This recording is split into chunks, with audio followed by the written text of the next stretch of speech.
Muy buenos días a todos y todas los que nos acompañan a este conversatorio en problemas contemporáneos de derechos humanos que organiza o que coorganiza el doctorado en derechos humanos del Centro Universitario de Tonalá, el Departamento en Economía y Ciencias Políticas y el Departamento de Ciencias Jurídicas, todos del Centro Universitario de Tonalá.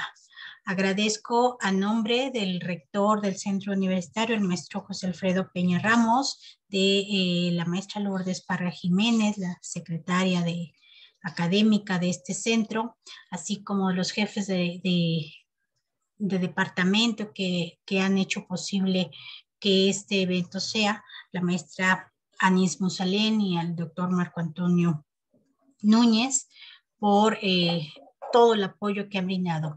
Especialmente pues agradezco a la doctora Liliana Castañeda, quien es la organizadora realmente y coordinadora de esta serie de conferencias que van a integrar el conversatorio. Muchísimas gracias a los estudiantes, claro, del doctorado en Derechos Humanos, quien para ellos esta es una parte de sus obligaciones académicas, ¿no? La asistencia a este evento. Agradezco a los profesores del centro universitario y profesores de otros centros que nos acompañan por el interés que han mostrado en estos temas, y agradezco a todos los demás miembros de la comunidad académica estudiantil del centro universitario, tanto de posgrado como de pregrado, que también han tenido interés en participar. El día de hoy, bueno, es el segundo día realmente del conversatorio. Sin embargo, hemos apostado por abrir a la comunidad este tipo de ejercicios porque nos parece que el conocimiento que se adquiere con nuestros invitados externos, nuestros invitados que son realmente muy, muy buenos y que vienen a aportar grandes temas acerca de sus investigaciones, me parece que es muy significativo para todos ustedes. En este caso nos acompaña la doctora Irene Espigno, que ella viene de la Academia Interamericana de Derechos Humanos de la Universidad de Coahuila. Le doy las gracias a la doctora por aceptar participar y compartir con todos nosotros sus conocimientos y sus investigaciones. Y sin más preámbulo, voy a dar el uso de la voz a la doctora Liliana Castañeda para que haga la presentación completa y formal de nuestra invitada.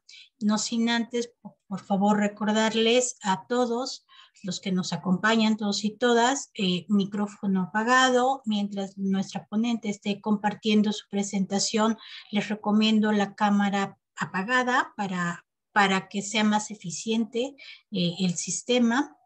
Y si tienen alguna duda, ya sea que levanten la mano, por favor, o pongan en el chat su comentario.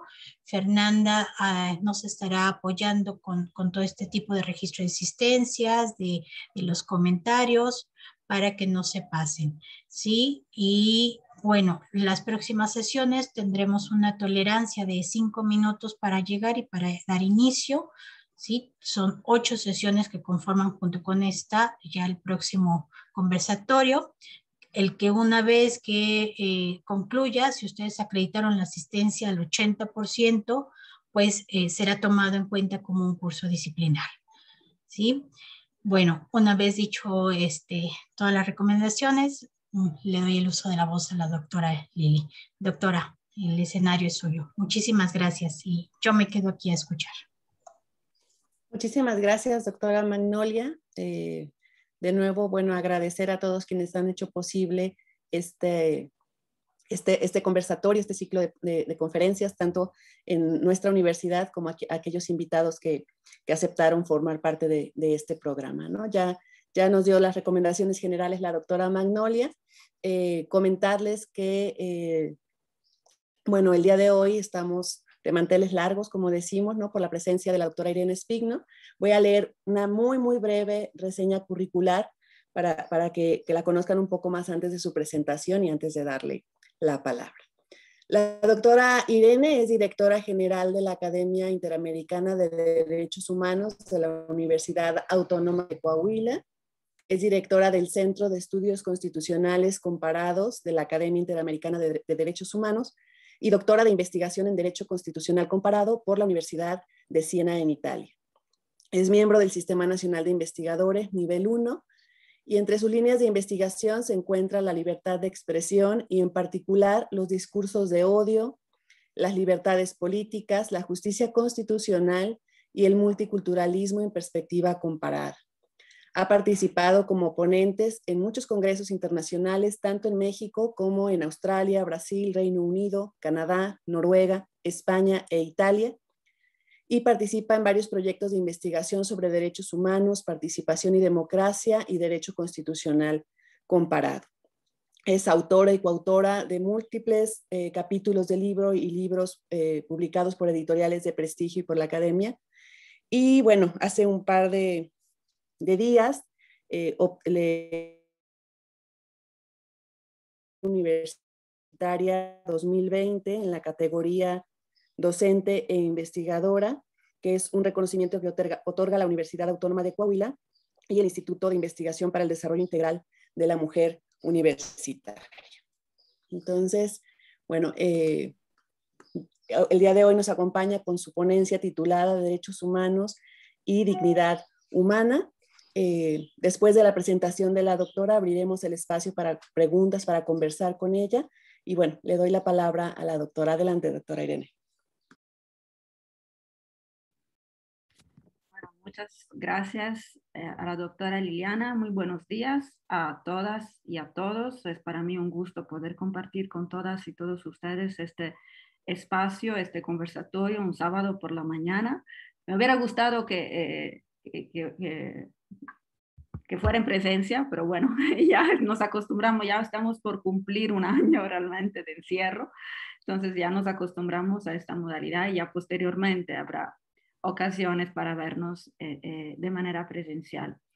Pues yo obviamente quiero agradecer al Centro Universitario de Tonalá y en particular a la doctora Magnolia Preciado, que es la coordinadora del doctorado en Derechos Humanos, y a la profesora doctora Liliana Castañeda por esta invitación y por permitirme compartir en este espacio un tema que es muy complicado, realmente, es muy complicado, y yo lo voy a abordar desde el punto de vista del derecho constitucional comparado.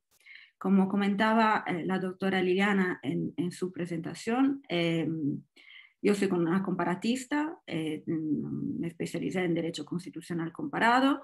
Mi tema doctoral fue la libertad de expresión en perspectiva comparada con un enfoque en los discursos de odio. Y justamente desde cuando hacía mi tesis doctoral, ya pasaron más de 10 años desde esa época, pero ahí me acerqué al estudio de la dignidad humana, porque obviamente uno de los temas, especialmente en Europa, más delicado cuando estamos hablando de discursos de odio es el tema de violación a la dignidad humana. Y bueno, voy a compartir una presentación que preparé justamente para este conversatorio. Y bueno, el concepto de dignidad humana es un concepto muy complicado, es muy difícil definirlo. Y pasa lo mismo con conceptos clave del derecho y de los estudios, por ejemplo, también de la ciencia política. Pensemos, por ejemplo, el concepto de democracia. Es un concepto que, pues, si tratamos de definir cualquier intento que podamos hacer, es un intento que pues no va a dar los resultados esperados, porque son conceptos tan comunes, tan conocidos, pero al mismo tiempo tan complicados y con una serie de matices, de aristas tan variegadas y múltiples que evidentemente una simple, sencilla definición como de vocabulario, de diccionario, pues sería muy, muy superficial y muy incompleta. Ese es el punto de partida, pero también va a ser el punto final de esta charla. ¿Por qué? porque nosotros vamos a analizar un poco el concepto de dignidad humana a la luz de la teoría de los derechos humanos, pero como yo no soy teórica, no soy filósofa, voy a utilizar algunos conceptos que ahora vamos a ver cuáles son, y vamos a ver cómo estos conceptos de dignidad humana han sido utilizados tanto por el derecho internacional de los derechos humanos, pero también por parte del constitucionalismo contemporáneo. Y cuando hago referencia al constitucionalismo contemporáneo, hago referencia a dos fenómenos principalmente. Por un lado, las constituciones, los textos constitucionales, cómo declinan las constituciones contemporáneas este concepto de dignidad, que no en todo caso es dignidad humana, y eso lo veremos, sino que también cómo este concepto se ha interpretado por la jurisprudencia constitucional. Y obviamente, pues nosotros ya dijimos que el concepto de dignidad humana es un concepto muy difícil de definir, y también hay que agregar otro elemento. Es un concepto que está rodeado de muchos problemas de tipo sustancial, porque estamos todos de acuerdo, y creo que pues es un punto de partida que podemos tomar como consolidado, como claro, es que la dignidad humana es central en la arquitectura contemporánea de los derechos humanos. Se construyen los derechos humanos en virtud de un concepto de dignidad humana. Y eso es lo que ha pasado, por ejemplo, y lo veremos en el derecho internacional, el sistema internacional de los derechos humanos. Y a partir de allí, muchos sistemas nacionales han ido adoptando las concepciones que se han desarrollado en el derecho internacional. ¿Cuándo pasa esto? Eso pasa después de la Segunda Guerra Mundial, realmente. Entonces es también un desarrollo bastante reciente. ¿Por qué después de la Segunda Guerra Mundial? Hubo muchos genocidios en la historia, hubo muchos crímenes contra la humanidad en la historia, hubo muchos crímenes de guerra. Sin embargo, en la Segunda Guerra Mundial, y para los europeos esto queda muy claro, en la Segunda Guerra Mundial es un parteaguas entre dos concepciones fundamentales del derecho, y es a partir de ahí que se desarrolla toda una serie de cambios de paradigmas fundamentales en la concepción de la persona, del ser humano, y por ende de los derechos humanos. Pero ustedes, algunos de ustedes sé que son alumnos del doctorado en derechos humanos, entonces todas esas ideas pues las tienen seguramente muy claras y bien consolidadas, pero sé que también hay público en general, entonces quizás es bueno hacer como unas referencias también a estos conceptos. Con el Holocausto, con el genocidio, no solamente de las personas de religión judía, sino que también de toda una serie de categorías que la filosofía nazi consideraba como personas que no tenían que estar en el demos, en la construcción, en el fundamento de la sociedad. Ahí la idea, el fundamento de estas filosofías genocidas era la consideración del ser humano como no humano realmente. Entonces se ha deshumanizado las personas. Y de ahí pues obviamente se genera todo un cambio, como ya lo comentaba, de paradigma, y se desarrolla la idea de nunca más vamos a hacer eso, nunca más vamos a permitir que se violen los derechos más fundamentales de las personas de esta manera. Y de ahí se normativiza el concepto de dignidad humana. El concepto de dignidad humana es un concepto, digamos, no particularmente nuevo, el concepto de dignidad, por lo menos. Y aquí vemos algunas concepciones que se han desarrollado y que han funcionado quizás de alguna manera como fundamento para la concepción moderna y de derechos humanos de la dignidad humana. Tenemos una primera concepción que es la que encontramos en Grecia, la Grecia clásica, y ahí la dignidad se concebía como valor. Es decir, la persona, bueno, en la Grecia clásica no tenían, digamos, lenguaje incluyente, no tenían mucho se hablaba de hombre. Y esta es una concepción que ha llegado quizás hasta la modernidad, de concebir el hombre como ser humano, se han utilizado por mucho tiempo como sinónimos, y por mucho tiempo se ha interpretado realmente no como una palabra incluyente también del género de las mujeres, sino que también se han ido desarrollando toda una serie de derechos relacionados nada más al hombre. Entonces, sí, hombre, entendido en sentido incluyente también de las mujeres, pero más hombres que mujeres realmente. Entonces, en el modelo griego, este concepto de dignidad asume el significado del valor, y el hombre es digno, en primer lugar, cuando vale, y vale en una medida igual al bien que puede asegurar a los demás. Entonces, es una característica que el hombre tiene, y es el hombre que realiza acciones válidas y con valor para la sociedad, para los demás. Obviamente en esta concepción de dignidad, lo que se enfatiza es una capacidad de actuación poco común, y se postula una autoridad que permite a la persona digna, al dignus, situarse por encima de los demás. Entonces hay una visión clasista realmente de la dignidad en ese sentido. Este concepto clásico, digamos, de la Grecia clásica de dignidad, no afirma un valor generalizado y uniforme, sino que tiene diferentes grados, dependiendo del valor de la persona. Si la persona obviamente hace más cosas para los demás y hace más cosas para la sociedad, su valor es mayor, entonces su dignidad es mayor. Si hay personas que hacen poco o menos para la sociedad y para las otras personas, entonces tendrá una dignidad menor o inferior. Y luego, pues, quien no hace nada, evidentemente no tendrá ninguna dignidad. Entonces, es un concepto clasista. O sea, nosotros ahora lo podemos interpretar como una concepción clasista. En esta concepción, entonces, son las acciones y la capacidad de realizarlas la que marca la medida de la dignidad. Es una dignidad dinámica o activa, porque pues el sujeto digno, no es simple o pasivamente receptor de la consideración y de respeto de los demás, sino que se presenta y trabaja como sujeto activo y hace cosas para el otro. Por lo tanto, es, como ya lo comentábamos, una dignidad elitista, jerárquica, y no se relaciona nada más con el hecho de ser persona, de ser humano. Entonces, en esta concepción, un ser humano es digno, es valiente, es virtuoso, solo si es capaz de lograr grandes cosas.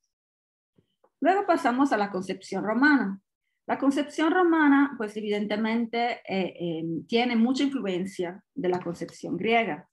En latín, bueno, en Europa, especialmente en Italia, nosotros, bueno, cuando yo estaba en la escuela, a mí me tocó estudiar por 5 años latín, como estudiaba inglés, aunque pues el latín nada más se habla en el Vaticano y muy poco, es una lengua muerta, pero evidentemente a mí me sirvió mucho porque pasando luego a los estudios de derecho, muchos conceptos jurídicos evidentemente se fundamentan en la concepción romana. Entonces, nosotros manejamos muchos conceptos y términos latinos, que por una parte, pues obviamente tienen un significado específico, que quizás no corresponde totalmente a la traducción que podamos hacer en el lenguaje contemporáneo, en español, en italiano, en alemán, en francés, en el idioma que escojamos, sino que también, por el otro lado, sirve para alejar el derecho de la sociedad civil, obviamente, porque eso permite que sea un lenguaje muy elitista. Pero bueno, la dignidad en la concepción romana se identifica de una manera ligeramente distinta, porque se identifica con la autoridad que se reconoce a una persona, y esta persona es una persona que tiene es poseedor exclusivo de poderes y prerrogativas específicas. Entonces, este concepto de dignidad lleva a la autoridad. Las personas que tienen un mérito, que se han conquistado un específico poder, que ejercen una cierta autoridad, son las personas que son dignas. Entonces, aquí se relaciona también de alguna manera con este valor, pero adquiere una acepción distinta relacionada más con este tipo de autoridad, con el ejercicio de poderes y de prerrogativas. Esta concepción romana luego empieza a deteriorarse a partir del siglo 3-4 después de Cristo, con la obra de un filósofo, que es el filósofo Boecio, que separa la dignidad del mérito e empieza a invocar una verdadera dignidad ya con carácter universal, relacionada a cualquier hombre. Y cualquier hombre, según este filósofo, puede tener, independientemente de si es o no es titular de uno de los poderes, prerrogativas, mérito, etcétera, puede tener dignidad. Este tipo de concepción, que ya representa la ruptura respecto a la concepción romana clásica, abre el espacio para la siguiente concepción, que es la concepción católica. La concepción católica, que pues se fundamenta en la ruptura y en la superación de los valores tanto del clasicismo griego y romano, fueron influenciados obviamente por el pensamiento cristiano, y se empieza a considerar a la dignidad como una característica intrínseca del hombre. Pero, ojo, solamente en los casos en que el hombre, la humanidad, esté a imagen y semejanza de Dios. En ese sentido, según esta concepción, la dignidad cristiana, la dignidad católica, proclama la irrelevancia de cualquier condición personal que tenga valor, que tenga mérito, que tenga prerrogativas, que tenga poder. Eso es totalmente irrelevante. Entonces, todas esas condiciones son irrelevantes hacia Dios.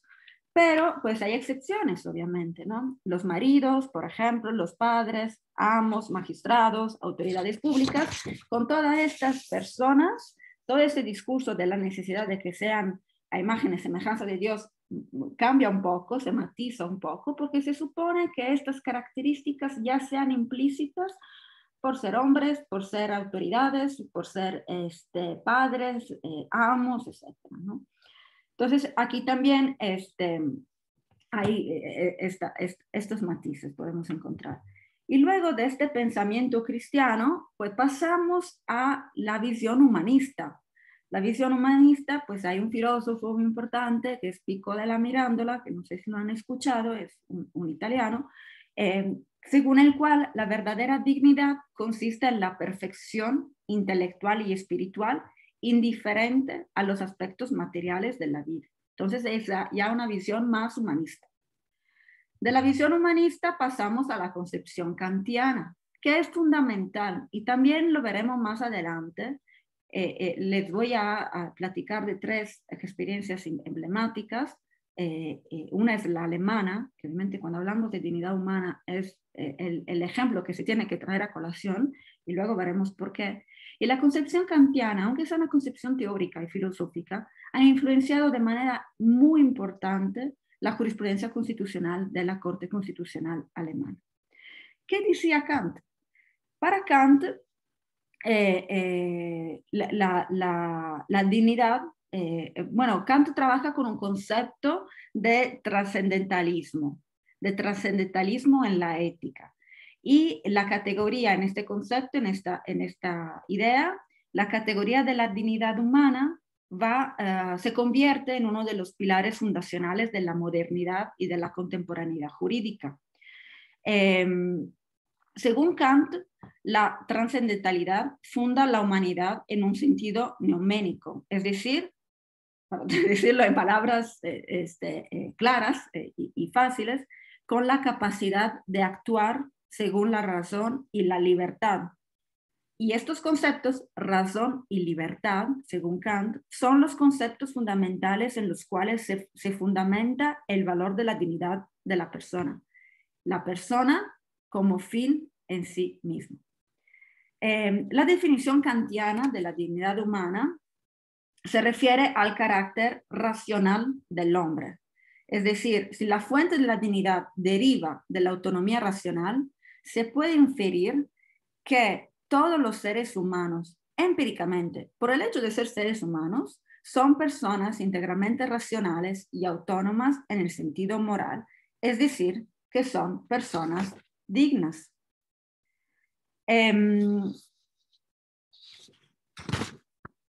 Luego, bueno, Kant es un poco más complicado, obviamente, es un concepto un poco más complejo, pero nosotros necesitamos nada más extrapolar esta idea, ¿no? Para Kant, la dignidad es la dignidad de la persona y se concibe la persona como fin, nunca como medio. Y luego pasamos de Kant a una concepción de derechos humanos. Y aquí hay muchas teorías, hay muchas doctrinas, hay muchos conceptos, dependiendo especialmente de cuál es la teoría de los derechos humanos que se quiera adoptar. Podemos ir con los italianos, Norberto Bobbio, Ferrajoli, etc. Podemos ir con los alemanes, podemos ir con los americanos. Hay muchas teorías en este sentido. Pero aquí es donde entonces quiero empezar a platicar un poco de esta concepción de derechos humanos, hablando de normas jurídicas, ¿no? Entonces pasamos al derecho internacional de los derechos humanos. Porque toda la teoría de los derechos humanos, aunque haya concepciones anteriores, empieza realmente después de la Segunda Guerra Mundial, por el cambio de paradigma que vimos anteriormente. Y el derecho internacional es el derecho que quizás marca un cambio más importante en ese sentido, porque empieza a ser derecho internacional de los derechos humanos, donde el protagonista real es la persona. Anteriormente, el protagonista del derecho internacional eran los estados, no era la persona. Y eso es un cambio muy importante. En términos de dignidad humana, podemos distinguir entre dos tipos de instrumentos. Tenemos los instrumentos que nada más reconocen la dignidad humana. Y luego veremos los instrumentos, y aquí pues se mencionan, los instrumentos que protegen la dignidad humana. Ese es un problemón, porque aquí pues ponemos que reconocen la dignidad humana. Ahorita vamos a ver las normas relevantes y van a ver que ninguna define qué es la dignidad humana. Aquí tenemos, entre los instrumentos que reconocen la dignidad humana, la Declaración Universal de los Derechos Humanos, la Declaración Americana de los Derechos del Hombre y Deberes del Hombre, perdón, la Convención Americana sobre Derechos Humanos, la Carta Africana de Derechos Humanos de los Pueblos, la Carta Árabe de Derechos Humanos, la Carta de Derechos Fundamentales de la Unión Europea. Aquí ven un gran ausente, que yo cuando estaba estudiando eso me sorprendí, la verdad no me lo esperaba. Aquí falta el Convenio Europeo para los Derechos y las Libertades Fundamentales, el Convenio Europeo para los Derechos Humanos. Falta. En la formulación originaria de esa carta, que es de 1950, no hay ninguna referencia explícita a la dignidad humana. El sistema europeo de protección de derechos humanos se construye en 3 elementos: rule of law, Estado de Derecho, democracia y derechos humanos. Pero, o mejor dicho, derechos fundamentales, pero no en la dignidad humana. Se incluye, hay una referencia, se pone una referencia en el Sistema Europeo de Protección de Derechos Humanos hasta el 2002, cuando se aprueba el protocolo número 13 en materia de abolición de la pena de muerte. En el preámbulo de ese protocolo se hace una mención a la dignidad inherente a todas las personas, hasta 2002. Tema: instrumentos que protegen la dignidad humana. Estos documentos, aquí también es muy interesante ver cómo estos documentos en las normas propias de cada carta no mencionan la dignidad humana. Es decir, hay toda una categoría de instrumentos y de herramientas que de alguna manera positivizan de manera normativa la dignidad humana, hacen extensivo el objetivo que debería proteger la dignidad humana, y lo hace extensivo mediante acciones específicas, ¿no? Por ejemplo, la Convención sobre la Prevención y Punición del Crimen de Genocidio. Este documento, si ustedes buscan la referencia de dignidad humana en este documento, no la encuentran. Pero el hecho de que es una convención internacional sobre la prevención y punición del crimen de genocidio, el genocidio es evidentemente uno de los crímenes más graves que atentan a la dignidad del ser humano, porque es eliminar a una serie de personas en virtud de algunas características específicas con el objetivo de eliminarlas, de que desaparezcan de la tierra. pues es evidentemente un ataque fuerte a la dignidad humana. Entonces, este documento, aunque no lo reconozcan, porque no hay ninguna referencia a la dignidad humana, la protege. Igual, en el caso, por ejemplo, de crímenes contra la humanidad, torturas, Convención Internacional sobre la Eliminación de toda forma, bueno, de la tortura, otros tratamientos crueles de humanos degradantes contra la dignidad humana. Se hace alguna referencia, por ejemplo, en el preámbulo, crímenes de guerra, en el Estatuto de la Corte Penal Internacional, pero también en la Convención Internacional sobre la Eliminación de todas las formas de discriminación racial, donde la dignidad se menciona nada más en el preámbulo.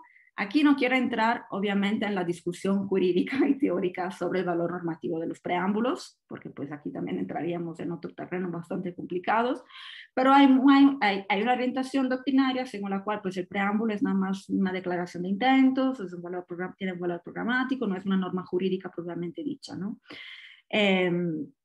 Y evidentemente, pues es muy distinto poner una norma en una convención, que es un documento de hard law, es derecho propiamente dicho, que prohíba la violación de la dignidad humana, ¿no? Entonces, tenemos estos dos paquetes distintos de documentos que nada más reconocen la dignidad y otros que la protegen aunque no la mencionan. ¿Ok? Ahora, ¿cómo la reconocen? Ese es el otro gran problema. El documento fundacional de esta gran revolución de derechos humanos es la Declaración Universal de Derechos Humanos de 1948. A partir de ahí se genera este cambio normativo importante en la concepción de los derechos humanos y en la concepción de la posición de la persona humana dentro de esta revolución. Podríamos decir muchas cosas sobre la Declaración Universal de Derechos Humanos. Hay un dato que quizás es interesante mencionar. En el derecho internacional, no sé cuántos internacionalistas hay aquí, pero nos enseñan desde las primeras clases que uno de los temas más importantes en materia de derecho internacional son las fuentes del derecho. Y cuando hablamos de fuentes del derecho internacional, sabemos que hay las costumbres internacionales, que es una gran fuente del derecho, porque son estos comportamientos que se han repetido en el tiempo y que los estados tienen la idea y la convicción de que son normas jurídicas, entonces se respetan como tal, y sabemos que en el sistema internacional las costumbres internacionales tienen un gran papel en el sistema de las fuentes. Y luego tenemos los convenios, convenciones, pactos, que son normas que firman los estados y que con esas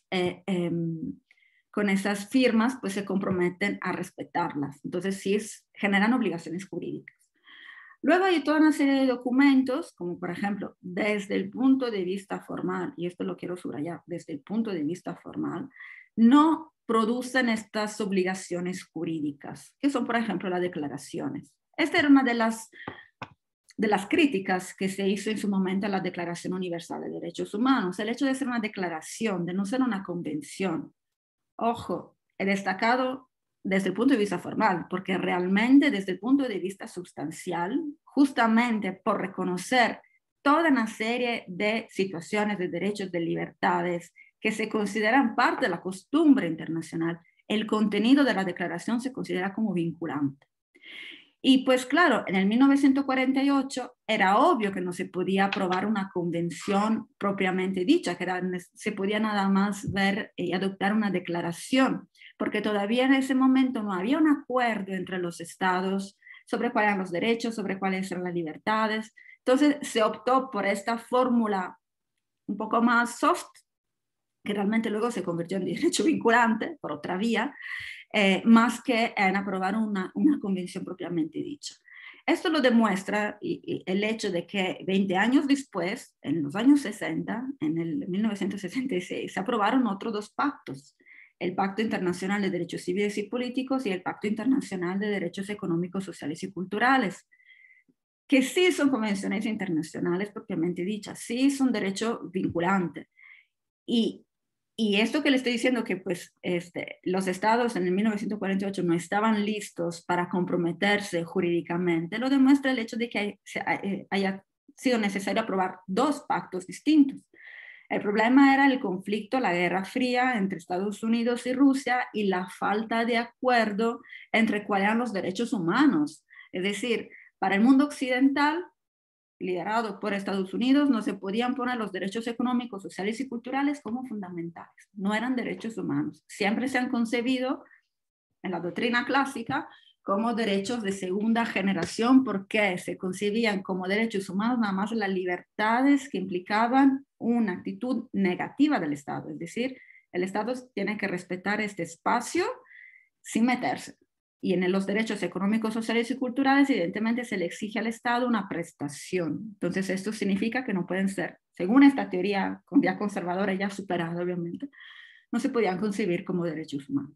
Eso nada más para enmarcar un poco el contexto en el cual se aprueba la Declaración Universal de Derechos Humanos. En la Declaración Universal de Derechos Humanos se menciona 5 veces el término de dignidad. Y vemos cómo 2 veces en el preámbulo, donde se hace referencia al reconocimiento de la dignidad, de la dignidad intrínseca y de los derechos iguales e inalienables de todos los miembros de la familia humana, la dignidad y el valor de la persona humana como valor en el cual los pueblos de las Naciones Unidas reafirman su propio compromiso. En el artículo 1, todos los derechos humanos nacen libres e iguales en dignidad y derechos. En el artículo 22, en lo que se refiere a la seguridad social, y este es un tema muy importante porque muchas constituciones lo ven desde el punto de vista de dignidad social más que de dignidad humana. Y finalmente el 23, donde es la única norma en donde sí se hace referencia a la dignidad humana. En las anteriores hablaba de dignidad, si lo queremos volver a ver. Dignidad intrínseca, dignidad, y nada más en el 23, con relación al derecho al trabajo, remuneración equitativa, etcétera, se habla de dignidad humana. No es muy distinto a la Declaración Americana de los Derechos y Deberes del Hombre. Hay una referencia en el preámbulo. Hay 2 realmente, perdón. Y luego hay una referencia en el artículo 23 sobre el derecho a la propiedad, concebido como idea de mantener la dignidad de la persona y del hogar. Igual, se reconoce, no se dice qué es.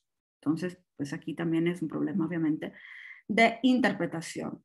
La Convención Americana sobre Derechos Humanos es un poco más específica, pero aquí también vamos viendo el paso del tiempo, que me parece que es fundamental. Las primeras 2 declaraciones son del 1948. Repito, el concepto de dignidad humana apenas estaba apareciendo, así como lo concebimos hoy en día. Ya pasaron más de 20 años y la Convención Americana sobre Derechos Humanos lo trabaja un poco más y de hecho lo coloca en relación al derecho a la integridad personal en el tema, por ejemplo, de prohibición de tortura, de penas o tratos crueles, inhumanos o degradantes. Y esto también es una disposición que muchos estados adoptan en aplicar la dignidad en el tratamiento de las personas privadas de libertad. El artículo 6 pues va más o menos en la misma línea en materia de trabajo se prohíbe el trabajo forzoso que afecta a la dignidad humana. Y luego hay una norma específica que es el artículo 11, que además es un artículo muy importante que muchas veces no se estudia tanto, que es la protección de la honra y de la dignidad. Y eso también es una norma que se ha desarrollado a nivel constitucional de algunos estados, especialmente en América Latina, que hace referencia a la dignidad como la clave para poder interpretar los derechos a la imagen, a la honra, a la privacidad en general. Y luego la convención, en la Carta Africana de Derechos Humanos de los Pueblos, que es aún más reciente. Esa carta, yo sé que normalmente cuando estudiamos los sistemas regionales de protección de derechos humanos, normalmente nos concentramos en el europeo y en el interamericano. Pues obviamente aquí en América Latina, en el interamericano, y se ve al europeo porque la Corte Europea es la hermana mayor, porque el sistema interamericano se ha inspirado mucho al sistema europeo, pero hay otros sistemas regionales. El africano, que en los últimos años se está destacando mucho por también, bueno, por los pronunciamientos de la Comisión Africana, pero también por la Corte, tiene una carta muy interesante, porque es la primera carta entre todos los sistemas regionales que no adopta nada más el enfoque individual de la persona, del ser humano, sino que justamente por la filosofía y la concepción de los derechos humanos en África, se concentra también en los derechos de los pueblos. Entonces, leyendo el preámbulo, vemos que se hace referencia a la Carta de la Organización para la Unidad Africana, donde se hace referencia, entre otros, también a la dignidad, junto con libertad, igualdad y justicia como objetivos esenciales para la realización de las legítimas aspiraciones de los pueblos africanos. Y hay una referencia a la dignidad en relación con la liberación de los países africanos del colonialismo, del neocolonialismo, de la segregación racial, del sionismo, y pues evidentemente en este concepto la dignidad humana o la dignidad tiene una caracterización distinta, muy relacionada con el contexto africano de violaciones de derechos humanos. Eso también me parece que es un dato que hay que obviamente destacar. Y luego el artículo 5 de la Carta Africana, en donde se menciona el respeto de la dignidad inherente al ser humano y el reconocimiento de su estatus legal. Y fíjense, aquí se configura como derecho, el derecho al respeto de la dignidad.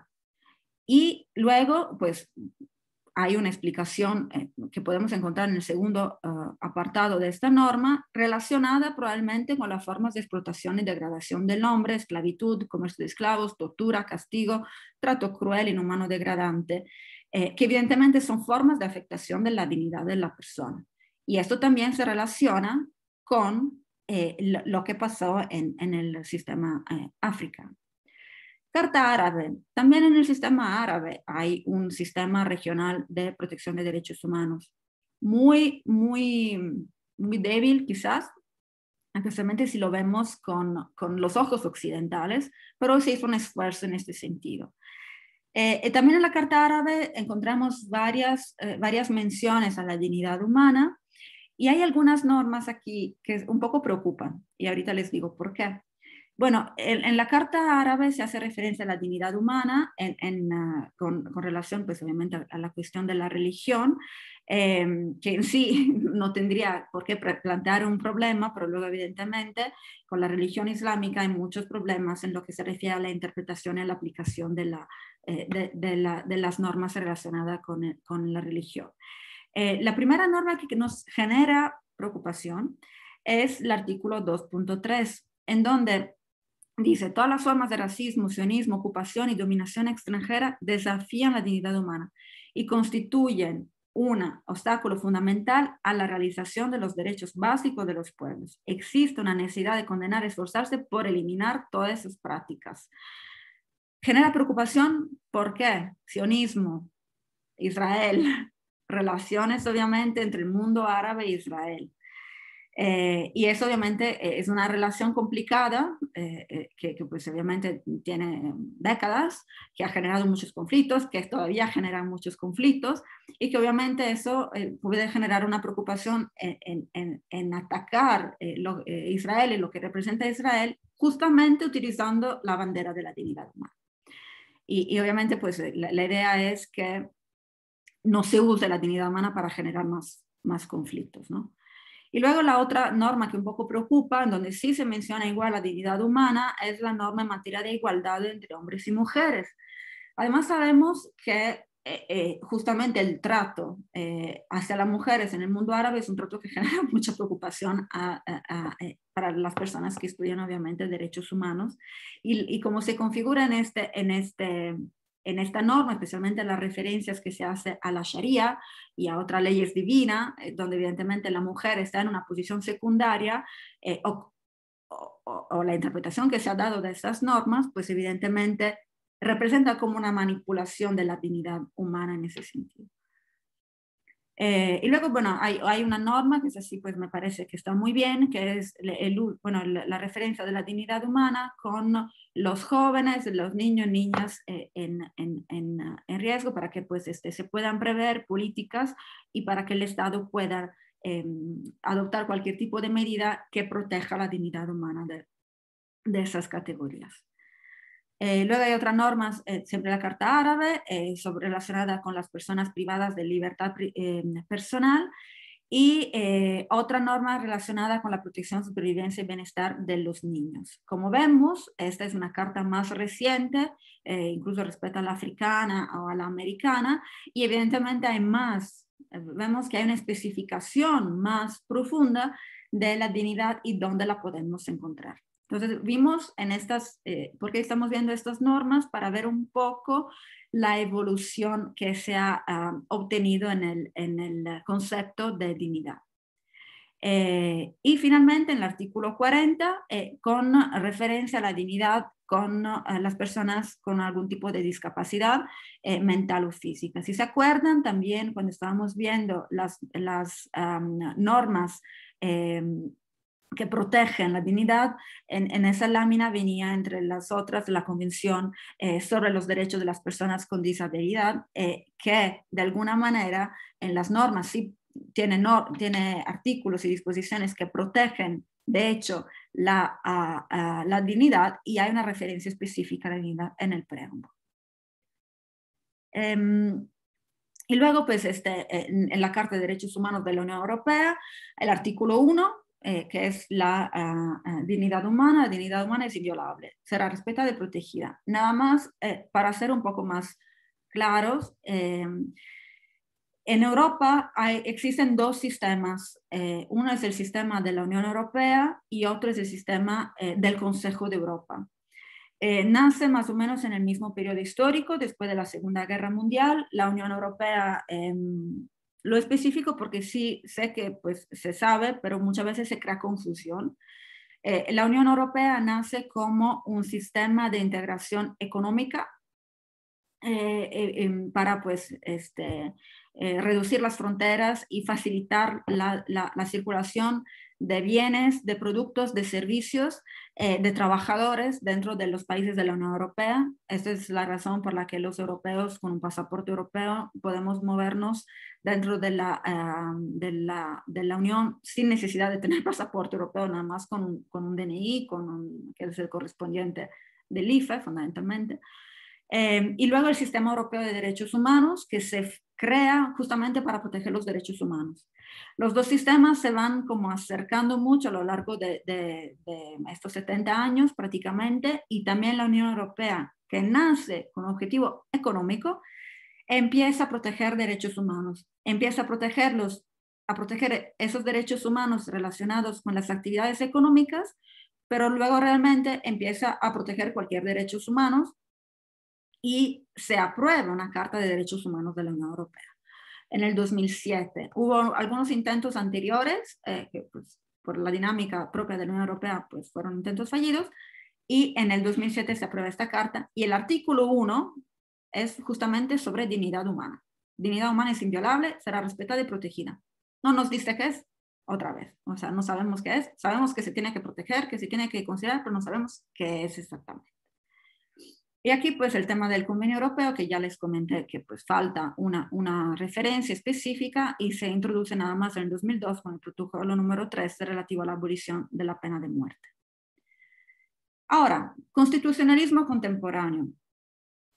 Sobre 193 constituciones, pues aquí el cálculo del número de las constituciones en el mundo es un poco complicado, pero digamos que pues podemos decir que son 193, 150, entonces pues la gran mayoría, tiene alguna referencia a la dignidad humana. ¿De qué referencia se trata? Tenemos mucho tipo de diferencias o de claves o de enfoques a través de los cuales podríamos estudiar la dignidad. Primero, el tema de la posición constitucional.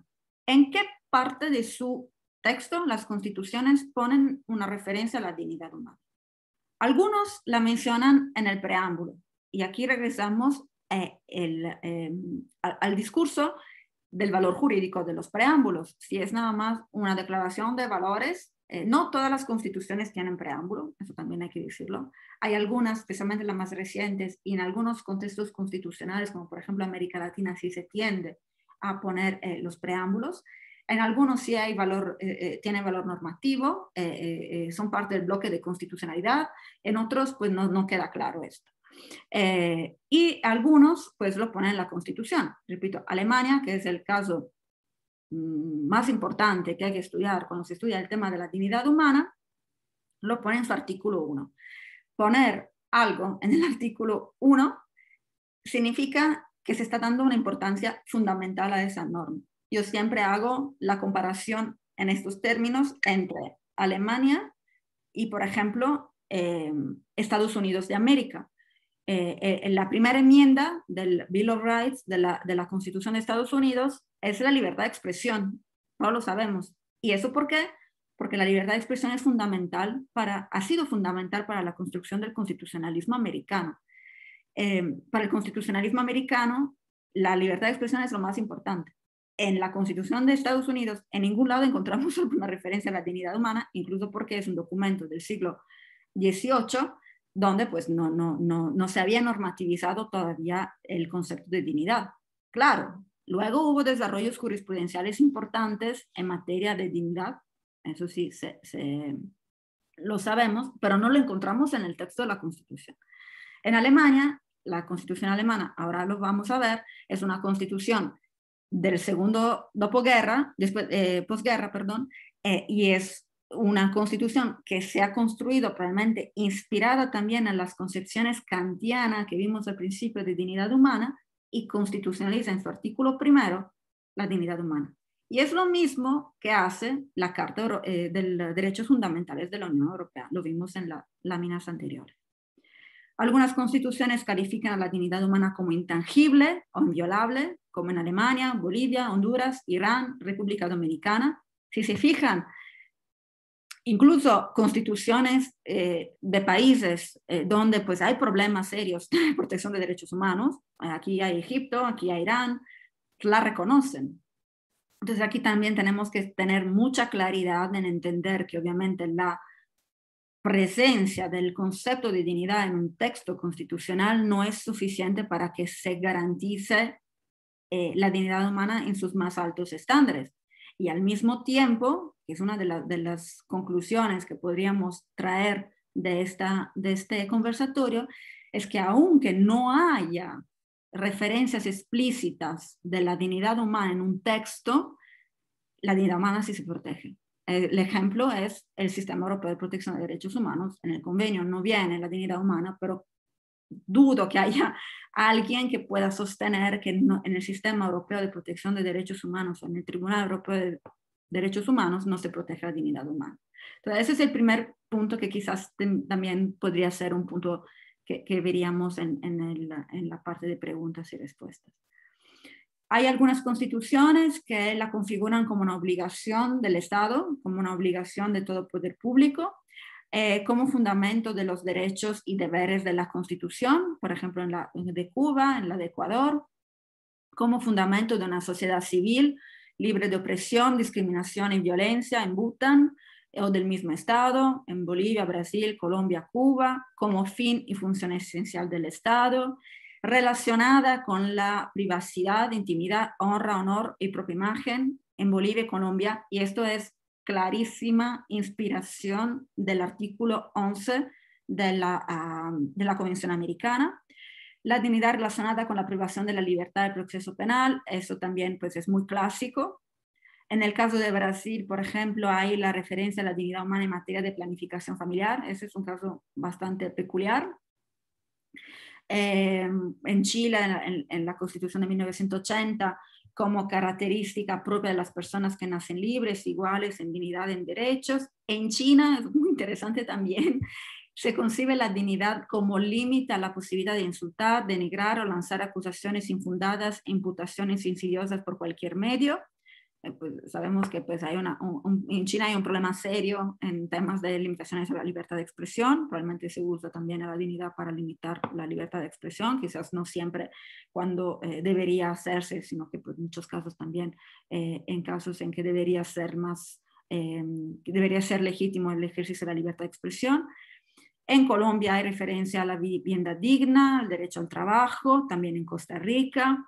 En Colombia también hay una referencia a la dignidad de todas las culturas, igualdad y no discriminación, desarrollo integral de las personas y también en algunos casos como instrucciones para el Congreso. Entonces, ese es el panorama general, obviamente, ¿no? Eso para ver que hay una gran variedad en el constitucionalismo comparado contemporáneo, hay una gran variedad del uso que se puede dar a la dignidad. Y que todavía no tenemos un concepto, todavía no tenemos una definición, no vamos a tener, bueno, por si tienen ahí tienen el pendiente. Ahora, 3 casos paradigmáticos. Alemania, Italia y Sudáfrica. Escogí justamente estos 3 casos. Veo que faltan acentos, pero pues tenía la configuración de la presentación con inglés, entonces ahí se me descompuso la parte de acentos, pero discúlpeme por eso. Hay 3 experiencias paradigmáticas y escogí justamente esos 3 casos porque tienen una explicación. Alemania e Italia son las 2 constituciones que se aprueban en el contexto europeo inmediatamente después de la Segunda Guerra Mundial. Además, comparten el destino de haber salido perdedores de la Segunda Guerra Mundial, ¿no? Sin embargo, tienen enfoques muy distintos, por lo menos en la forma, es decir, en las constituciones, como vamos a ver, son textos muy distintos. Sin embargo, el desarrollo constitucional que se da, de alguna manera acerca estas 2 experiencias. Y Sudáfrica, ¿por qué? Porque la Constitución de Sudáfrica es la Constitución producto de un proceso de alejamiento a una situación de segregación racial. Entonces, evidentemente ahí la dignidad se relaciona con otro tipo de contexto. Entonces, y quería escoger 3 experiencias fuera de América Latina, justamente para presentarles quizás casos con los cuales no tienen mucha cercanía, porque pues sé que todos ustedes son seguramente muy expertos en el caso de muchas constituciones de América Latina. Constitución de Alemania es una constitución de 1949. Hay muchas especulaciones sobre el proceso constituyente, cuánto intervino Estados Unidos, y eso es lo mismo con la Constitución de Japón, que es otro estado que salió perdedor, obviamente, de la Segunda Guerra Mundial, y en el proceso constituyente, pues evidentemente hay una gran presencia del constitucionalismo americano.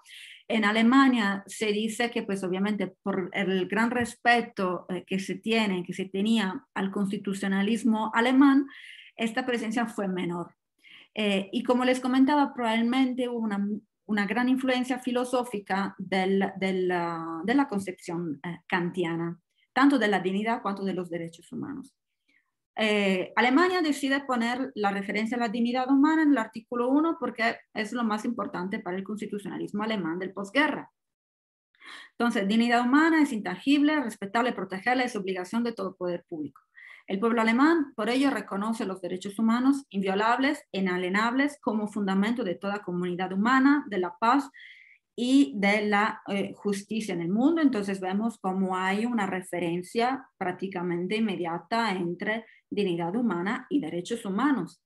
Y luego, los siguientes derechos fundamentales vinculan a los poderes legislativo, ejecutivo y judicial como derechos directamente aplicables. A ver, ¿qué dijo la jurisprudencia constitucional en este sentido? Vemos que el principio de dignidad humana tiene un valor inmenso, no solamente gracias a la solemne declaración de intangibilidad que hace el mismo artículo 1 de la Constitución, que prácticamente protege la dignidad humana hasta de cualquier forma de revisión constitucional, así lo declara como un principio y una norma prácticamente inmutable, pero también este valor ha sido enriquecido justamente por la jurisprudencia del Tribunal Constitucional alemán. Les digo el nombre en alemán, es el Bundesverfassungsgericht, por si alguien, pues nosotros los comparatistas normalmente preferimos utilizar los nombres originales de los órganos, pues, pero con el alemán ustedes me van a perdonar si es muy complicado para los latinos o personas que hablan este idioma relacionados con la lengua romanzas, pues hablar alemán. La Constitución alemana, aunque sea entre las más claras, no da una definición de dignidad. Igual, nos da algunas claves de interpretación de relación con derechos humanos, pero no nos dice qué es la dignidad. Se limita a enfatizar la importancia y su papel. Entonces, el tribunal en ese sentido ha tratado de identificar un sentido jurídico unívoco de la dignidad humana. Ya desde la primera sentencia que emitió la Corte Constitucional, se afirmó que la intención de la dignidad humana es la de proteger frente a cualquier forma de humillación, estigmatización, persecución y desprecio. Esto también es parte de la herencia cultural alemana del segundo posguerra, evidentemente, ¿no? Donde pues, el Holocausto pues, ha sido humillación, estigmatización, persecución y desprecio. Posteriormente, en otra decisión, el Tribunal Constitucional alemán consideró oportuno dar una definición más teórica al contenido de la dignidad, pensando y destacando las posibles formas de lesión de la dignidad humana. Y en ese sentido, justamente ha adoptado la visión kantiana de la dignidad, y ha afirmado que las formas en que se puede vulnerar la dignidad humana es considerar el hombre como objeto y en la privación a este último de su capacidad de autodeterminación. Capacidad de autodeterminación que evidentemente diferencia a las personas humanas de cualquier otro ser vivo. Y además, en otro pronunciamiento posterior, también afirma que la dignidad humana es la raíz de todos los derechos humanos. Y esto obviamente se confirma también con la misma lectura del artículo primero de la Constitución alemana, que ya lo vimos antes. En el primer párrafo se califica la dignidad humana como intangible. En el segundo se menciona la importancia de los derechos fundamentales. Entonces, el ordenamiento jurídico alemán se centra en un principio antropocéntrico que sitúa en lo más alto el principio de personalidad humana y encuentra su punto de apoyo en la doble protección que garantiza el artículo, bueno, los párrafos primero y segundo del artículo primero. Pero bueno, hagamos una aclaración en este sentido. El valor de la personalidad humana en el ordenamiento constitucional alemán no es absoluto, sino que se debe combinar con otros principios que garantizan la convivencia pacífica en el contexto de una comunidad. Y esta intensa relación que podemos identificar en el sistema alemán entre la dignidad humana y los derechos fundamentales, que deriva de los primeros dos párrafos del artículo primero de la Constitución, lleva a una pregunta. Y esta pregunta es si la intangibilidad del primero, de la dignidad humana, puede de alguna manera reflejarse en otros derechos. Y la respuesta negativa a esta pregunta, es decir, no se puede reflejar la intangibilidad de la dignidad en otros derechos, nos deriva del artículo 19, segundo párrafo, donde dice, en ningún caso un derecho fundamental podrá ser afectado en su contenido esencial. En conclusión, se cree que independientemente de la vaguedad en torno al concepto de dignidad humana, el panorama jurídico alemán, a diferencia del italiano, que lo vamos a ver ahora, introduce un mayor valor. Y el mérito es de estar, el mérito del Tribunal Constitucional alemán es de estar alineado con la realidad, evidentemente.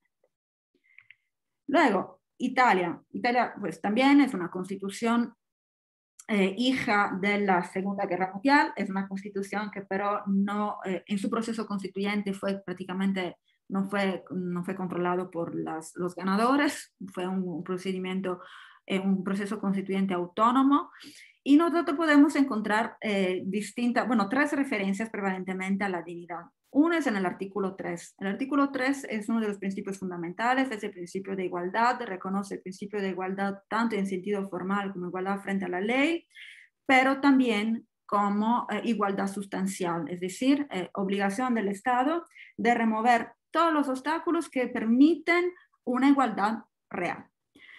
Aquí podemos encontrar la referencia en el primer párrafo cuando habla de dignidad social. Aquí no se habla de dignidad humana, se habla de dignidad social. La otra norma en la que se hace referencia es el artículo 36, donde la dignidad es relacionada con la existencia de las personas y es una norma en materia de derecho al trabajo. Entonces, el trabajador que tiene derecho a una retribución proporcionada a la cantidad y calidad de su trabajo para asegurar a sí misma, a su familia, una existencia libre y digna. La última referencia es en relación a la seguridad social, al interés social, que igual no puede infligir un prejuicio a la seguridad, a la libertad o a la dignidad humana. Entonces aquí, en el artículo 41 de la Constitución italiana, sí encontramos una referencia a la dignidad humana.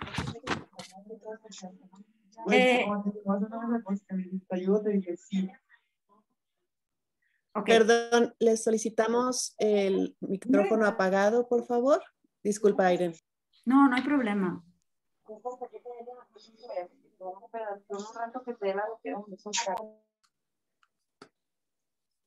Ok, gracias. En la perspectiva constitucional italiana, la dignidad se identifica en relación con tres características. Es decir, es universal, se aplica a todas las personas, independientemente de que sean ciudadanos extranjeros, legalmente residentes o no. Perdón, María, ¿podrías, por favor, cerrar tu micrófono? O a ver si nos ayudan de CTA, por favor. Gracias. Ok. Bueno, es universal en el sentido de que pues, es para todos, independientemente de la ciudadanía, de la residencia, de la condición migratoria de la persona. Es absoluta porque define un núcleo intangible de la personalidad humana que no puede ser redimensionado, afectado por el poder público, y es omnipresente. ¿Por qué? Porque teniendo en cuenta el hecho de que identifica no solo un derecho, sino el fulcro constitucional de todos los derechos inherentes a la persona, pues se presenta prácticamente en todos los derechos que la Constitución reconoce. El principio de la dignidad humana se presenta a múltiples usos. La Constitución italiana, a diferencia de la alemana, no plantea abiertamente la dignidad humana como principio fundamental de la República. Ya vimos cuáles eran las disposiciones constitucionales que hacen referencia a este concepto de dignidad y todas van acompañadas de un adjetivo específico. La dignidad social en el artículo 3 sobre igualdad, el artículo 36 sobre existencia libre y digna, que es prácticamente hace referencia a la esencia mínima esencial de los derechos del trabajador individual y de su familia, que obviamente tienen que ser garantizados por la remuneración digna. Y el artículo 41 que señala la dignidad humana como un límite a la libertad de la iniciativa económica privada junto con la utilidad social, seguridad y libertad. Hay una estrecha conexión entre estos artículos y lo que los une es el concepto de trabajo. El trabajo fue como el elemento fundacional del constitucionalismo contemporáneo italiano. De hecho, el primer artículo de la Constitución italiana dice que Italia es una república democrática que se fundamenta en el trabajo. Eso fue el fundamento de la Constitución italiana, fue el fundamento de la nueva etapa constitucional italiana, a diferencia de lo que ya vimos cuál era el elemento de la Constitución alemana. Obviamente, el artículo 3, que es el artículo, uno de los principios fundamentales, permite identificar también un significado más amplio, que no está vinculado simplemente con la idea del trabajo subordinado. Es un trabajo que permite alcanzar la igual dignidad social y cada ciudadano tiene un valor igual al de otro ciudadano. Y luego la jurisprudencia constitucional italiana también ha, obviamente, trabajado mucho y desarrollado este concepto de dignidad con referencia a la igualdad, extendiendo estas estas normativas y estos derechos también a los extranjeros, ha desarrollado una importante jurisprudencia en materia de remuneración, especialmente en términos de tipos de trabajo, de clases sociales y de igualdad de trabajo entre géneros, y también importantes jurisprudencia constitucional en materia de iniciativa económica privada. Entonces ya vemos que hay como una distinción bastante evidente con el caso alemán. Ahora, el último, y ya voy concluyendo, el caso de la Constitución de Sudáfrica. El caso de Constitución de Sudáfrica, para las personas que no estén familiarizadas con este constitucionalismo, se aprueban dos constituciones, una primera provisional en el 1993 y una definitiva en el 1996. El proceso constituyente de Sudáfrica es un proceso constituyente muy interesante, porque participaron muchos otros estados, participó también en Naciones Unidas. No fue una constitución heterodirecta, como se suele decir para las constituciones que de alguna manera fueron guiadas por los organismos internacionales. Es una constitución que recoge los más altos estándares constitucionales e internacionales en materia de derechos humanos y al mismo tiempo protege las especificidades constitucionales normativas sudafricanas. Una primera norma en la Constitución Provisional de 1993 hacía referencia a que toda persona tendrá derecho al respeto y a la protección de su dignidad, y luego esta norma se modificó un poco en la Constitución de 1996, donde dice que toda persona tiene dignidad inherente y el derecho a que su dignidad sea respetada y protegida. Aquí también hay una importante jurisprudencia constitucional. El sistema sudafricano prevé una corte constitucional, prevé un sistema de justicia constitucional concentrado. Hay partes de las sentencias que se pronuncian sobre este tema en el periodo entre las dos constituciones, entre la provisional y la definitiva. Aquí les comento una, que es State versus Makanyane, en donde se afirma que la dignidad, junto con el derecho a la vida, es uno de los más importantes de todos los derechos humanos y la fuente de todos los demás derechos personales. Esta sentencia es muy interesante porque se basa en la jurisprudencia comparada. La Corte Constitucional Sudafricana es una corte muy abierta a otras jurisprudencias, entonces sus sentencias son muy interesantes porque son muy ricas. Bueno, para los comparatistas es lo máximo, obviamente, ¿no? Porque podemos encontrar muchas referencias a jurisprudencia constitucional extranjera. La Corte Constitucional de Sudáfrica es una de las cortes más comparatistas en el mundo, junto con la Corte Suprema de Canadá. Y para nosotros, pues obviamente es una mina de oro para nuestros estudios. Y la Corte Constitucional Sudafricana, esclarece la afinidad entre la dignidad y otros derechos y emplea la dignidad como guía para la interpretación de muchos de los derechos consagrados ya en la Constitución Provisional. La base de esta división es considerar la dignidad como valor supremo y como leitmotiv interpretativo para una variedad de consideraciones. Y luego, nada más para pasar directamente a la parte de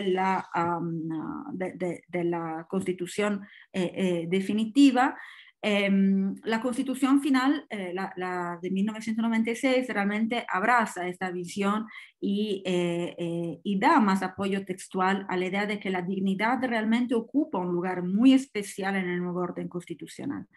A reconocer la dignidad inherente de cada persona, el artículo 10 que aquí tenemos,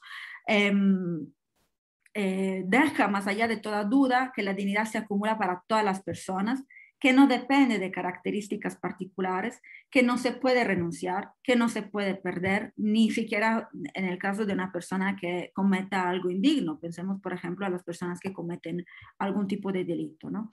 Incluso podemos decir que se trata de una dignidad inherente de toda la persona y que de alguna manera esta inherencia se refiere a lo que decía también la Constitución alemana, de que la dignidad es inviolable y que sirve para brindar protección absoluta a un núcleo interno de dignidad. Entonces, si aprobamos esta interpretación y seguramente en la redacción de esta norma a influencia de la Constitución y del constitucionalismo alemán. Según esta interpretación, el artículo 10 no confiere simplemente un derecho subjetivo, que como todos los derechos está sujeto a limitación.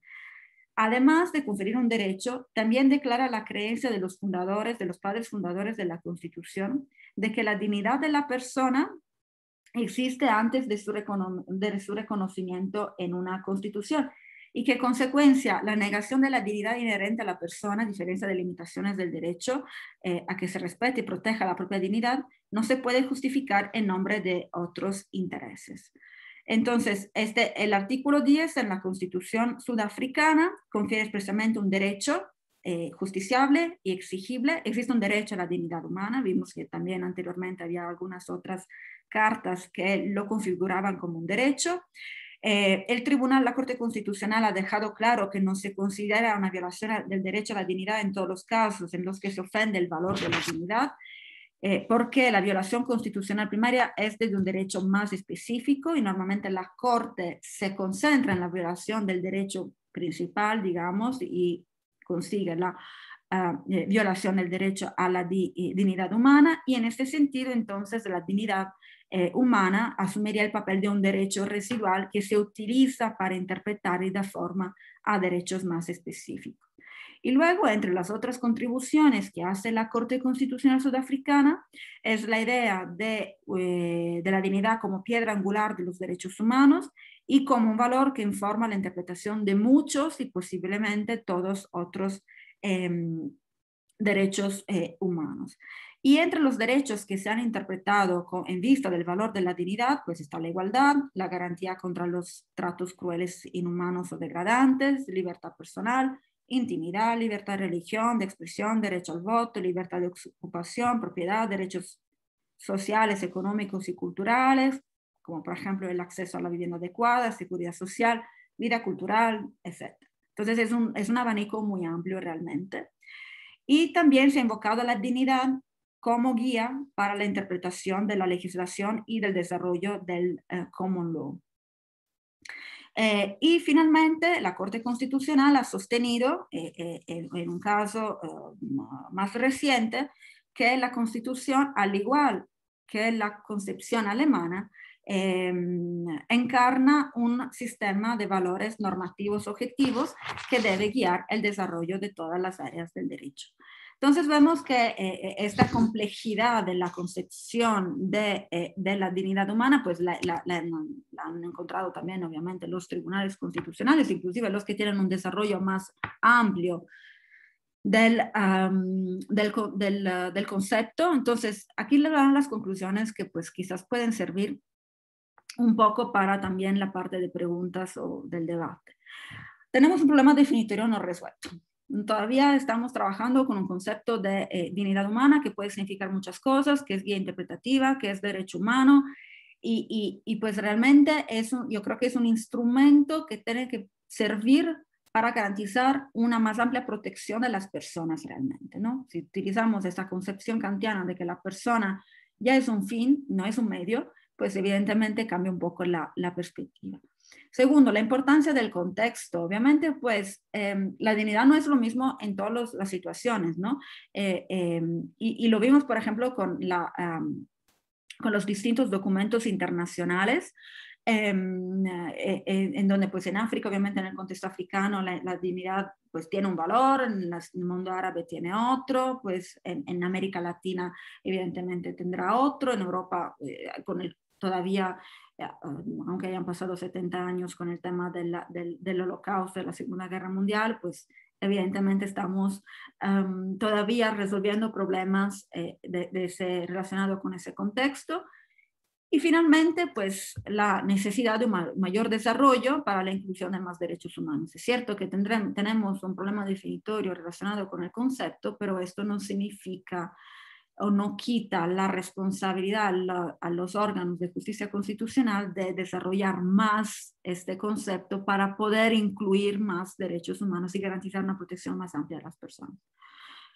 bueno, yo terminaría aquí. La verdad, creo que me pasé mucho del tiempo, me disculpo, pero es un tema que a mí me apasiona mucho, que, repito, he estudiado por mucho tiempo. Creo que tiene muchas aristas que se pueden explorar y pues espero, pues obviamente que les haya gustado y estoy obviamente aquí a su disposición por cualquier comentario, pregunta, sugerencia, observación o lo que quieran compartir. Muchísimas gracias, Irene. Y bueno, abriríamos entonces el espacio para hacerlo más fluido. Quizás sea, podemos utilizar el chat para hacer preguntas muy puntuales a nuestra ponente. Los alumnos del doctorado, los invitados que nos acompañan, bueno, tienen por ahí a través del chat si quieren participar, o si fuera el caso y quieren hacerlo de manera oral, pues prender su cámara y levantar la mano para poderles dar la palabra.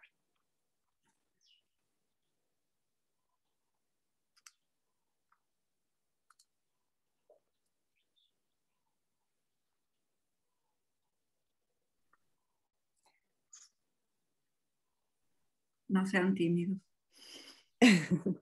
Mucha información. Yo creo que estamos todos también tratando de procesar Mira, yo quiero participar, pero no sé dónde se levanta la mano.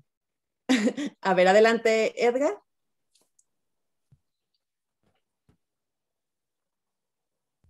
Sí, primero, desde mi humilde luego se nota el trabajo, la inversión de tiempo que ha realizado, mi reconocimiento y admiración por ello.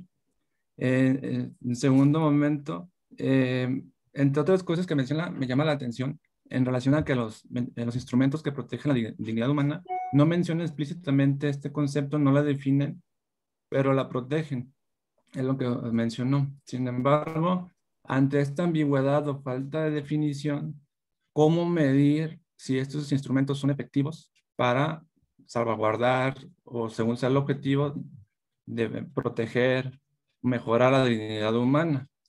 Porque ya entraríamos en una parte subjetiva. Entonces, ¿cómo medirlo ante esta falta de definición? Ese sería por un lado.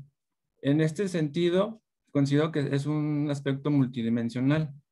Si es así, me gustaría saber su opinión sobre cuáles son los pilares o elementos que contribuirían, por un lado, a definir qué es dignidad humana y, por otro lado, a dar un índice con estos elementos multidimensionales para poder medir esta parte que menciono sobre la carencia de definición de dignidad humana. Esa sería mi intervención. Y también aprovechando ya por último, ¿qué concepción, si es que la hay, en la Constitución Política de los Estados Unidos mexicanos, se tiene sobre dignidad humana? Gracias. Gracias, Ricardo. Irene, no sé si quieras responder porque son varias cosas o quieras que te lea por aquí otra pregunta que llegó a través del chat. Yo creo que podemos agrupar como un par de preguntas y hacer rondas de respuesta. Perfecto. Mira, tenemos, bueno, felicitaciones, por supuesto, a la presentación, y Alma Guadalupe Gómez Gaitán nos pide si pudieras hablarnos un poco sobre algún caso paradigmático en torno justamente a esta conceptualización o problemática de la conceptualización de la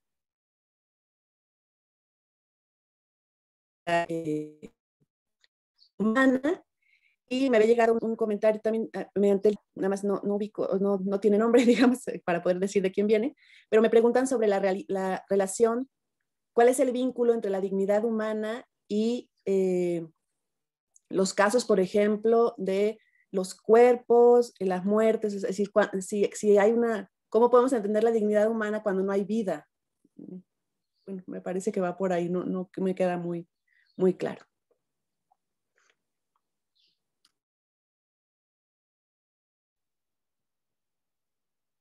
Bueno, muchas gracias por esas preguntas que son todas muy difíciles. Eso yo creo que necesito otro café. Pero bueno, a ver. Primero, la pregunta de Edgar. Sí es cierto. ¿Cómo podemos medir la efectividad? Primero, hay un tema que yo creo que sí es importante cuando yo estaba, cuando estudiaba el tema de la dignidad humana, en mi primer acercamiento hace tiempo, cuando estudiaba justamente el tema de los discursos del odio, y ahí me enfrenté con el primer tema de decir, pues, ¿qué es la dignidad humana, no? ¿Es necesario que la definamos realmente? ¿Es necesario que tengamos un concepto claro, definido, preciso y esquemático de dignidad humana? Yo no estoy tan segura que sea necesario tenerlo. ¿Por qué? En el momento que nosotros tengamos este concepto, de alguna manera esto nos vincula.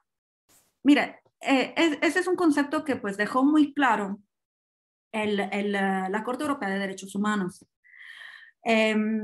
En el sistema europeo de derechos humanos hay distintos actores y, por ejemplo, justamente en el tema de los discursos de odio, que es otro tema donde yo me enfrenté al tema definitorio, ¿qué es un discurso de odio? Abres otra puerta de mare magnum de cuestiones, y también les voy a dar casos prácticos de por qué es complicado definirlo. La Corte lo dijo, hay una definición emitida por uno de los órganos que emite normas del Sistema Europeo de Derechos Humanos, pero esa definición a mí no me vincula. A mí, Corte Europea de Derechos Humanos, no me vincula su definición. ¿Por qué? Porque su definición es una guía interpretativa, es una parte del concepto que yo puedo enriquecer y seguir desarrollando. Entonces, ese es un poco el tema de la definición de estos conceptos tan amplios, tan multidimensionales, tan culturales, porque también es un tema cultural, tan antropológicos, etcétera, etcétera. ¿Por qué digo esto? Y aquí pues voy con el caso práctico. El tema de la dignidad humana. Alemania, otra vez, es el ejemplo mejor. El tema de los discursos del odio, yo sé que, por ejemplo, aquí en América Latina tiene menos sensibilidad quizás a esas temáticas. El tema del discurso del odio en Europa empezó justamente relacionado con el tema del Holocausto. Y empezó a ser muy estudiado cuando a muchos estudiosos, muchos historiadores, se le ocurrió decir que el Holocausto nunca había pasado, que no era cierto que hubo un genocidio de las personas de religión judía, que Auschwitz era un parque de diversión, que era como Disney World, que ahí se la pasaban muy bien. Y créanme, no me lo estoy inventando yo, hay estudios históricos que dicen esto, que no había los cuartos de gas donde mataban a las personas, que eran simplemente duchas y que luego a lo mejor algunos morían, pero no eran construidas, no eran pensadas, o sea, no salía gas de ahí, salía agua. Entonces, hay y lo soportaban con pruebas históricas, o sea, eran parte de revisionismo histórico, que llegaba al punto de ser negacionista. Las cortes, los tribunales alemanes han considerado estos discursos negacionistas como una violación de la dignidad humana de las víctimas del genocidio. ¿Ok? De las víctimas del genocidio y de los familiares de las víctimas del genocidio, y en algunos casos hasta de todo el pueblo judío. Los mismos casos en cualquier otra parte del mundo, y ahorita le voy a dar otro ejemplo, no se consideran de la misma manera. En Canadá hubo casos, un caso muy famoso que es el caso Kijkstra, de un profesor de una escuela superior que enseñaba a sus alumnos, un profesor de historia de una escuela superior, que enseñaba a sus alumnos lo mismo, que el Holocausto nunca había pasado, era un revisionista fundamentalmente, y les pedía a los alumnos en sus exámenes que declararan, que dijeran que pues su versión de la historia, ¿no? O sea, no que dijeran que pues en el Holocausto fallecieron 6 millones de judíos, que dijeran que pues el Holocausto nunca había pasado, que la versión revisionista, digamos, ¿no?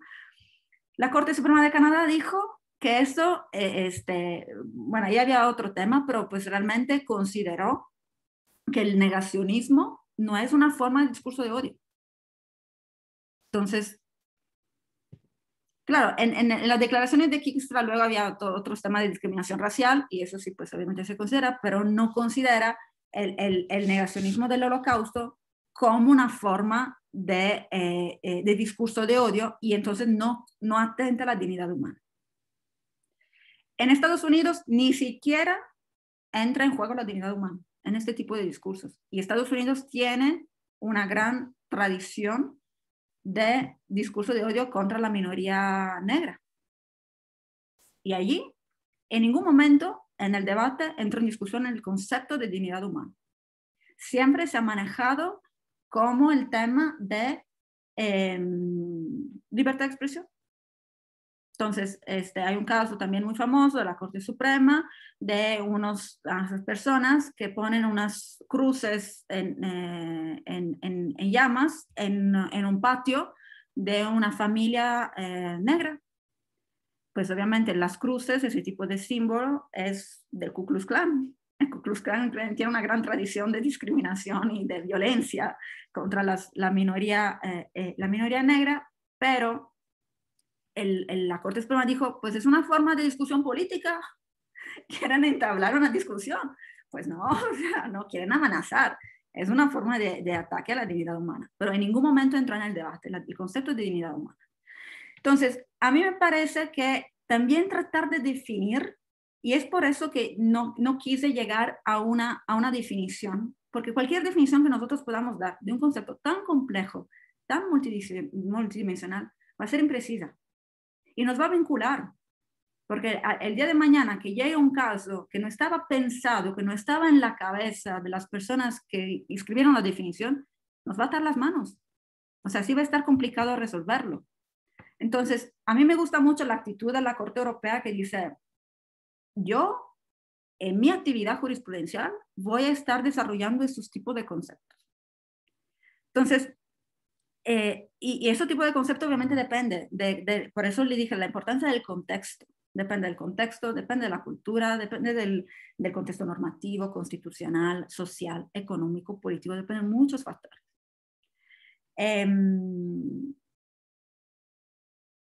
Y bueno, ¿cómo medir la efectividad de los instrumentos de protección?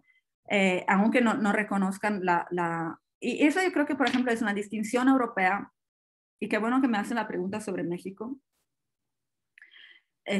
Y obviamente no quiere ser una ofensa, no quiere ser nada en ese sentido, pero yo creo que en México se tiene la tendencia a constitucionalizar cualquier cosa, porque tenemos la convicción de que si se pone en la Constitución se protege. Y esto puede estar bien, pero pues no es así, o sea, porque nosotros vemos que hay muchos derechos que las cortes, los tribunales constitucionales, las cortes supremas o incluso el legislador puede desarrollar.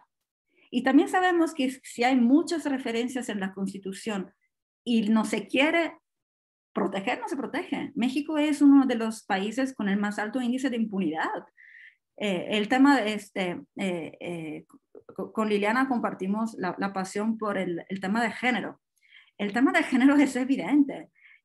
México tiene una de las legislaciones más avanzadas en el panorama comparado y tiene un número elevadísimo de violencia de género.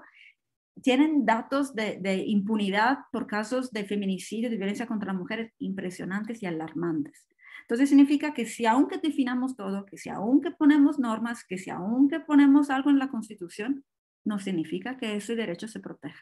Entonces a mí me preocuparía quizás tratar de definir la dignidad humana.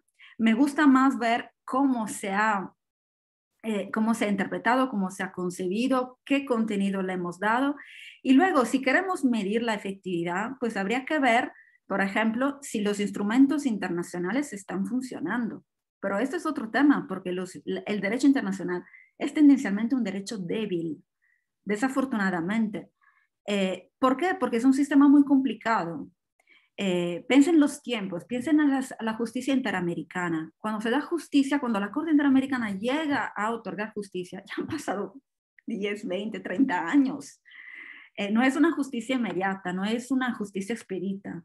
Y también las reparaciones. Queremos hablar de las reparaciones. La Corte Interamericana hace lo que puede y hace mucho, y es una contribución importante.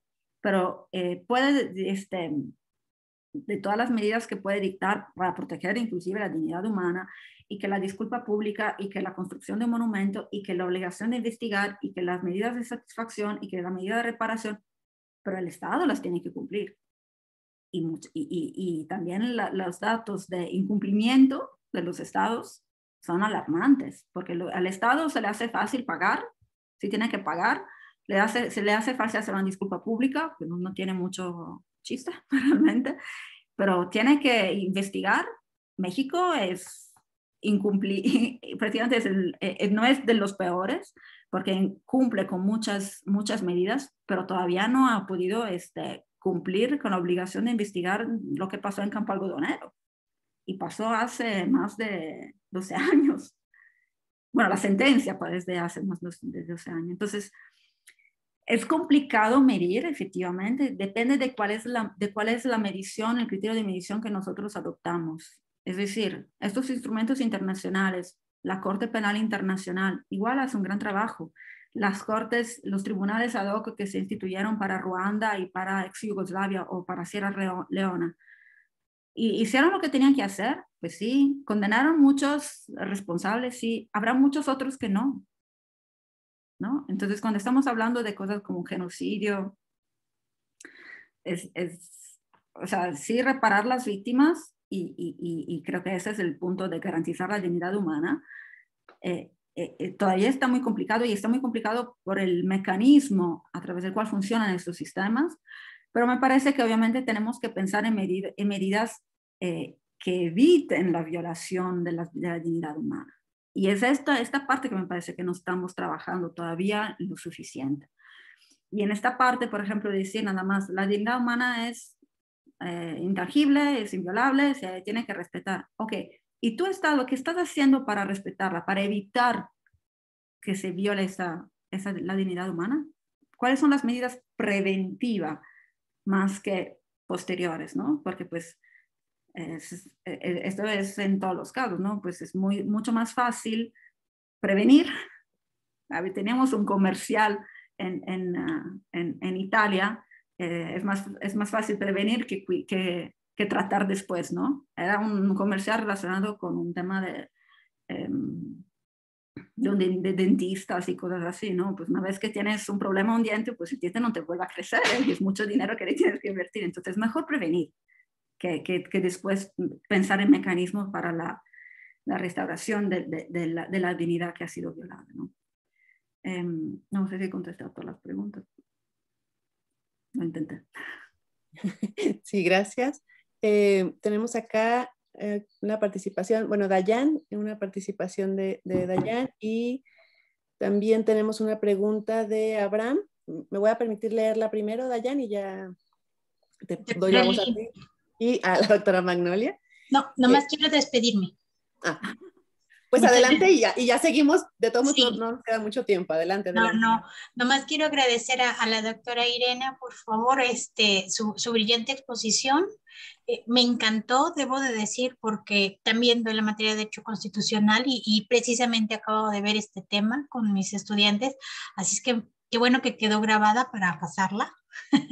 Y para los alumnos del posgrado me gustó muchísimo lo que hace como ejercicio de el derecho comparado como metodología de estudio para ellos. Así es que felicidades, la verdad me encantó su exposición, doctora, y bueno, esta es su casa, el centro universitario, espero que podamos verla presencialmente muy pronto. Y yo los dejo, voy corriendo al coloquio de investigación de los alumnos también del doctorado. ¿Sí? Bonito día y se quedan en su casa. Gracias. Muchas gracias, doctora. Hasta luego. Hasta luego. Hasta luego. Bueno, leo el documento, perdón, la pregunta de Abraham. Dice, desde su punto de vista, la dignidad humana se encuentra prevista el bien morir, o incluir no permitir la obstinación terapéutica, aún y cuando el derecho a la protección a la salud obliga a los profesionales de la salud a mantener siempre la vida, dice Abraham.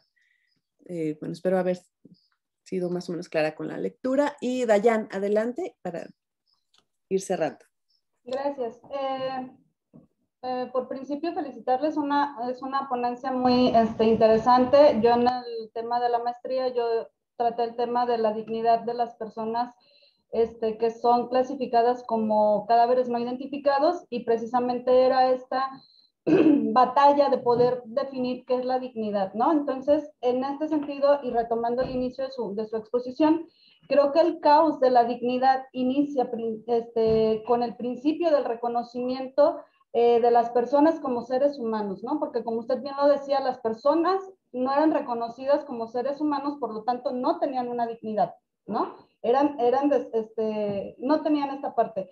Entonces, al momento en que estas son reconocidas como un ser humano, pues de facto ya son acreedoras al reconocimiento y se devienen los derechos para estas mismas personas. Entonces, creo que el caos de tratar de entender qué es la dignidad deviene precisamente, como usted lo comentaba, desde Roma y Grecia, en el que ya son reconocidos como personas. En la parte en la que usted hace énfasis en que en las legislaciones no viene como el concepto de la dignidad, es porque no existe como tal, como usted ya lo comentó, es difícil generar un concepto, y más si lo precisamos en una cuestión legislativa. Si nosotros ya positivizamos esta parte de la dignidad, entonces nos vamos a encuadrar solamente en lo que establece la norma, ¿no? Entonces creo que para la cuestión legislativa ha sido más fácil dejarle esta parte del concepto o de la concepción a los teóricos, que ellos sean los que abunden en esta parte de qué es la dignidad y cómo es que la debemos de entender. Y no nada más el concepto de la dignidad, ya ahora que se hace la reforma en el 2011 sobre cuestiones de derechos humanos, pues hay diversos derechos que no son conceptualizados dentro de la Constitución, pero sí son entendidos por la sociedad, y tan son entendidos que ya son más los reclamos sobre estos derechos y que son ya utilizados como bandera de muchas personas, y decir, a ver, Estado, estás violentando mis derechos y están positivizados y están dentro de tu Constitución, entonces respétalos y aplícalos. Entonces, en ese sentido era mi comentario más que una pregunta. Sí es complejo la cuestión de la dignidad humana, y más sobre esta parte que usted menciona sobre la cultura, ¿no? O sea, cada país, cada región le va a dar el entendimiento o el concepto de dignidad según las creencias que tenga cada una de estas regiones. Sería todo. Gracias. Gracias, Dayan. Adelante, Irene. Gracias, Dayan. Nada más, Liliana, ¿podrías volverme a leer la pregunta de Abraham? Claro. Porque te interrumpiste un momento y no la entendí. Desde si la leo mejor, se la digo mejor. Adelante, Abraham. Gracias, Irene. El tema es si el tema de la dignidad humana podría incluirlo, en el tema de la obstinación terapéutica o el bien morir. Esto es a raíz de casos donde hay pacientes en una situación de salud muy grave, y donde, argumentando el tema del derecho humano a la salud y la dignidad humana, se le siguen practicando y realizando procedimientos médicos a veces innecesarios. Entonces, ¿dónde la dignidad humana dice hasta aquí debes dejar de atenderlo? O si la dignidad humana implica seguirlo atendiendo. Y eso, digo, o quizás atenta contra la dignidad humana. Entonces, ¿dónde está esa línea?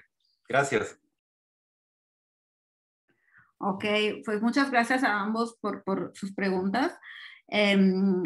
Mira, bueno, yo obviamente comparto el comentario de Dayan, y creo que ese tema cultural es fundamental, y quizás es muy poco explorado, pero realmente se relaciona con la pregunta de Abraham, porque, pues, por ejemplo, hemos escuchado mucho hablar del derecho a una muerte digna, ¿no? ¿Y qué es el derecho a la muerte digna? Hay muchos estados que lo tienen muy claro y que lo implementan. Suiza, por ejemplo. Y comento Suiza porque, pues, bueno, yo soy italiana, y en Italia, pues, obviamente, país no católico, nos proclamamos laicos, pero tenemos el Vaticano allí.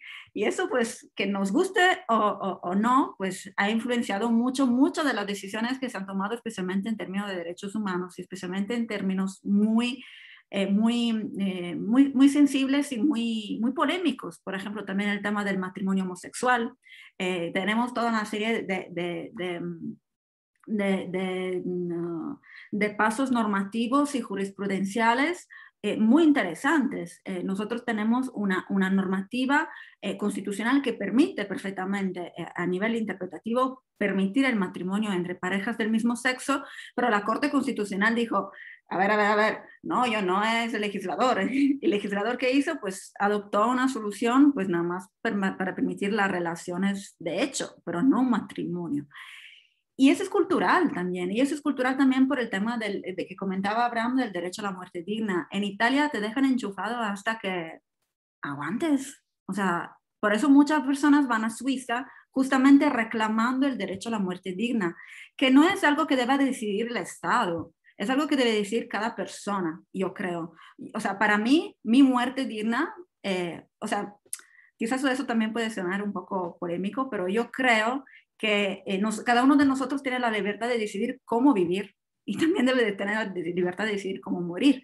Hay situaciones muy complicadas en donde pues efectivamente una persona puede tener el derecho, debería tener el derecho de decidir si seguir con un cierto tratamiento o si ya puedes interrumpir ese tratamiento. Claro, eso significa que tiene que tener el conocimiento y la información total de qué significa cualquier decisión vaya a tomar. Pero me asustaría mucho, pues obviamente el Estado sí tiene que tomar decisiones en establecer estándares mínimos, pero realmente también somos nosotros los que tenemos que decidir qué es digno para cada uno de nosotros. Si salimos de esa cuestión polémica, que obviamente pues es el derecho a la muerte digna, es muy polémica todavía, pero el trabajo, una remuneración digna, ¿qué es lo digno para mí? ¿Qué es lo digno para el Estado? El Estado me tiene que garantizar un estándar mínimo de protección de ese derecho, pero a lo mejor hay condiciones de trabajo que yo considero no dignas, ¿no? Entonces, salgamos de la concepción de un Estado paternalista y también nosotros nos asumamos las responsabilidades de ciudadanos informados, responsables, etcétera, etcétera, ¿no? Entonces, el tema, seguramente, pues toda la concepción de la dignidad humana entra en el tema del derecho a la muerte, pero sí ahí me parece que es, además de, pues obviamente, una política estatal que tenga pero es como también, si queremos pasar a un tema menos polémico, pues el tema del aborto. O sea, ahí también hay muchos temas de dignidad humana que entran en juego, todos los temas de bioética, por ejemplo, ¿no? El vientre subrogado y hay todas las cuestiones de estas temáticas y de hecho pues ahora la dignidad humana se está analizando mucho en temas de bioética, porque efectivamente pues ahí hay toda una serie de elecciones que quién es el Estado para decidir si yo que quiero tener un hijo, y es en Italia igual, es muy conservador, en Italia te permiten acceder a las técnicas de reproducción asistida si estás casado. Una pareja homosexual, una mujer soltera, no puede. ¿Y eso afecta a la dignidad de una mujer soltera? Pues yo creo que sí. ¿Por qué? Porque me estás discriminando, ¿no? Hay muchas aristas que se pueden explorar y quizás, repito, a pesar de que sea difícil encontrar un concepto, una definición, que quizás es bueno, no se puede encontrar, porque en el desarrollo de las sociedades sí vamos a tener más y más cuestiones y problemas que quizás una concepción de dignidad humana, así como la tenían en el 1948, ahorita ya no funcionaría. Entonces, vincular todo en un texto normativo, repito, son puntos de partida, pero no son puntos de llegada. Bueno, veo más manos levantadas, pero se nos acaba el tiempo, se nos acabó más bien el tiempo. Y bueno, quisiera cerrar nada más señalando, sobre todo para los estudiantes del doctorado, ¿no? Volver digamos, a lo que dijo la doctora Magnolia, cómo digamos, que pongan atención en esta perspectiva comparada y que pongan también mucha atención en este punto tan central que tiene que ver con el contexto sociocultural, ¿no? De cómo interpretamos las cosas, cómo construimos nuestros problemas de investigación y cómo los abordamos también. Entonces, bueno, muchísimas gracias, Irene, un placer escucharte, te agradecemos que hayas estado en sábado tempranito aquí con nosotros y ojalá pronto podamos tenerte, como dijo la doctora Magnolia, en casa, presente acá en la Universidad de Guadalajara, acompañándonos en otro evento. Muchísimas gracias. Gracias a quienes nos acompañaron, profesores, estudiantes de pregrado, los estudiantes de posgrado. Y bueno, nos vemos la próxima semana con la tercera sesión del conversatorio, ¿no? Entonces, muchísimas gracias. Y bueno, gracias, Irene. Muchas gracias, Liliana, a ti. Muchas gracias a todos ustedes por participar y por las preguntas difíciles que hicieron. Que bueno, tengan un bonito fin de semana y un bonito puente. Hasta luego. Hasta luego. Bueno, y gracias también a quienes estuvieron atrás en la parte técnica, ¿no? Del Zoom, del CTA y del Centro Universitario. Muchísimas gracias a todos y nos vemos la próxima semana. Gracias.